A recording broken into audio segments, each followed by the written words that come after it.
చట్టాన్ని ప్రజల దగ్గరికి తీసుకెళ్లే బాధ్యత మీ భుజస్కంధాల మీద ఉంది. మా ప్రభుత్వం రెవెన్యూ సిబ్బందిని సంపూర్ణంగా విశ్వసిస్తుంది.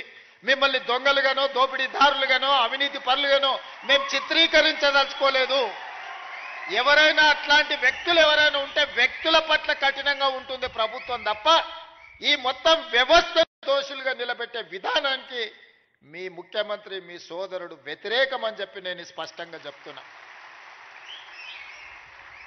ఎంతో మంది శంకర్ లాంటి ఐఏఎస్ ఆఫీసర్, మాధవరావు లాంటి ఐఏఎస్ ఆఫీసర్ ఎంతో మంది తమ జీవితాలను సర్వం దారబోసి చట్టాలను తయారు చేసి ప్రజలకు అంకితం ఇచ్చారు. రెవెన్యూ శాఖలో ఎన్నో లక్షలాది మంది ఈ 75 సంవత్సరాల పనిచేసిన వాళ్ళ కృషి వల్లనే రెవెన్యూ శాఖకు ఈ తెలంగాణ రాష్ట్రానికి ఒక గుర్తింపు వచ్చింది. మేం చేసే తప్పిదాలను కప్పిపుచ్చుకోవడానికి మిమ్మల్ని దోషులుగా నిలబెట్టే విధానానికి నేను వ్యతిరేకమని చెప్పి నేను స్పష్టంగా చెప్పదలుచుకున్నాను. జరగవచ్చు, అక్కడో ఇక్కడో తప్పు జరగవచ్చు. అన్ని వ్యవస్థలలో ఉన్నట్టు అన్ని సంస్థలలో ఉన్నట్టు రెవెన్యూ శాఖలో కూడా ఎవరైనా కొంతమంది ఉండొచ్చు.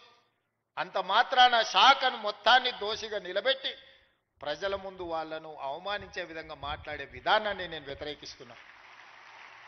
ఆనాటి ముఖ్యమంత్రి మాట్లాడిన మాటలు మీరు చూసిండ్రు. శాసనసభలో ఏ విధంగా మాట్లాడిండో, శాసనసభ బయట రెవెన్యూ సిబ్బందిని రెవెన్యూ శాఖను ఏ రకంగా దూషించడో మీరు చూసిండ్రు. వాళ్ళు లేకుంటేనే వ్యవస్థ నడిచిందా, వాళ్ళు లేకుంటేనే ఎన్నికలు జరిగినాయా, వాళ్ళు లేకుంటేనే తెలంగాణ ఉద్యమం జరిగిందా, వాళ్ళు లేకుంటేనే తెలంగాణ రాష్ట్రాన్ని సాధించుకున్నామా? అన్ని సందర్భాలలో వాళ్ళు కావాలి, కానీ వాళ్ళు మాత్రం దోషులుగా సమాజం ముందు నిలబడాలా? ఇది ఎక్కడి విధానం? అందుకే ఈ విధానాన్ని, ఇలాంటి ఆలోచనలని, ఇలాంటి ఆలోచన చేసే వాళ్ళను సమాజానికి దూరంగా పెట్టాల్సిన బాధ్యత మన అందరి మీద ఉన్నది. ఈరోజు మంచి జరిగితే నాది, మేం చేసే దోపిడీ ప్రజలకు కనిపిస్తే అది రెవెన్యూ సిబ్బందిదని చెప్పే విధానానికి నేను వ్యతిరేకం. అందుకే ఈరోజు మిత్రులారా మిమ్మల్ని అందరినీ ఇక్కడికి పిలిచిన నేను మీకు అందరికీ విజ్ఞప్తి చేస్తున్నా, మా కలెక్టర్లకు ఆదేశాలు ఇస్తున్నా. మీ ఆత్మగౌరవమే మా ఆత్మగౌరవం. మేము వేరు మీరు వేరు కాదు, మనందరం కలిస్తేనే రాష్ట్ర ప్రభుత్వం. మేము చట్టాలు ఇస్తాం, ఆ చట్టాలను మీరు అమలు చేస్తారు. ఈ రెండిట్లల్లో రెండు వేరు వేరు కాదు. ఒక మనిషికి 2 కళ్ళు ఎంత ముఖ్యమో తెలంగాణలో ఉన్న 69 లక్షల రైతులకు రాష్ట్ర ప్రభుత్వము రెవెన్యూ సిబ్బంది 2 కళ్ళ లాంటి వాళ్ళు. ఈ 2 కళ్ళు సరిగ్గా ఉన్నప్పుడే సమాజాన్ని మనం చూడగలుగుతాం, ఈ సమాజానికి మేలు చేయగలుగుతాం. అందుకే గ్రామాన వెళ్ళండి. ఏదైతే మన ప్రతిష్టకు భంగం కలిగిందో, మనల్ని అనుమానించే విధంగా, మనల్ని సమాజంలో దోషులుగా నిలబెట్టే ఆలోచన విధానాన్ని ఈరోజు ప్రక్షాళన చేయాలి, కడగాల్సిన అవసరం ఉన్నది. ఆ ప్రజల దగ్గరికి వెళ్ళి ప్రజా దర్బార్లు నిర్వహించి రెవెన్యూ సదస్సుల ద్వారా ప్రజల సమస్యలు తెలుసుకొని ఎవరి భూమి వాళ్లకు పక్కాగా లెక్క ప్రకారం లెక్క రాద్దాం. ఈరోజు కొత్త విధానాన్ని తీసుకొచ్చినాం. ఆధార్ కార్డు ప్రతి ఒక్కరికి గుర్తింపుగా ఈరోజు ఆధార్ కార్డు తీసుకొచ్చినాం. ఈరోజు భూమికి భూదారు తీసుకొస్తున్నాం. ఆధారు మనిషికి ఎట్లా గుర్తింపో భూమికి కూడా భూదారు నెంబర్ ఇచ్చి ప్రతి కమతానికి ఒక ప్రత్యేకమైన నెంబర్ ఇచ్చి ఆ భూమి యొక్క వివరాలన్నిటి కూడా అందులో పొందుపరిచే విధానాన్ని తెచ్చుకుందాం. ఇంత సాంకేతిక విప్లవం ఉన్నప్పుడు అదో పెద్ద సమస్యనా? ప్రతి భూమిని మెజర్మెంట్ చేసి సరిహద్దులు నిర్ణయించి ఇండ్ల ప్లాట్లకు చేస్తలేమా?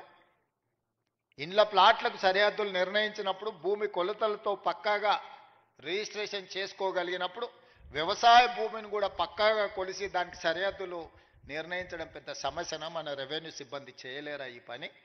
దీన్ని మనకు అసాధ్యమా? తెలంగాణ రాష్ట్రం సాధించిన రెవెన్యూ సిబ్బందికి భూమి హద్దులు నిర్ణయించేది తెలంగాణ రాష్ట్ర హద్దులే నిర్ణయించగలిగిన రెవెన్యూ శాఖ సిబ్బంది భూమి యొక్క హద్దుల్ని నిర్ణయించడంలో పెద్ద సమస్య ఏముంటుందని నేను అడుగుతున్నా.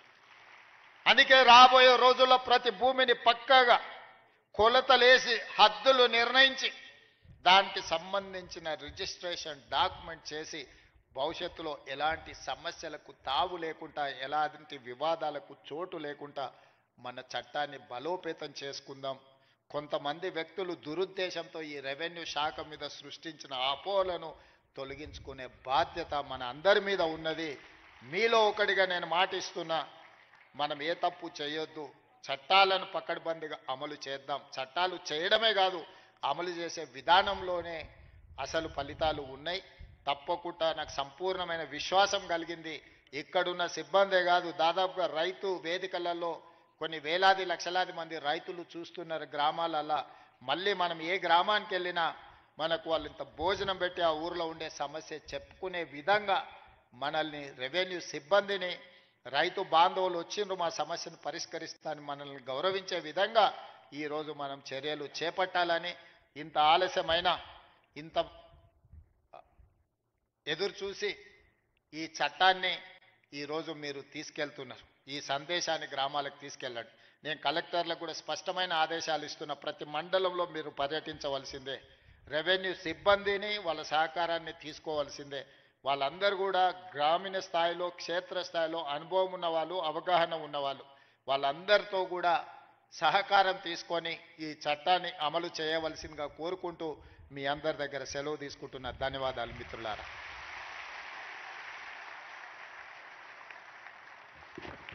ప్రతి చిన్న భూకమ్మతంలో క్షేత్రస్థాయిలో రైతు పండగ జరగాలి అని సందేశం ఇచ్చిన ముఖ్యమంత్రి గారిని ఇప్పుడు మన రెవెన్యూ శాఖ మంత్రులు సత్కరిస్తారు. రెవెన్యూ డిపార్ట్మెంట్ పక్షాన I request honourable CM to accept the felicitation by honourable revenue minister.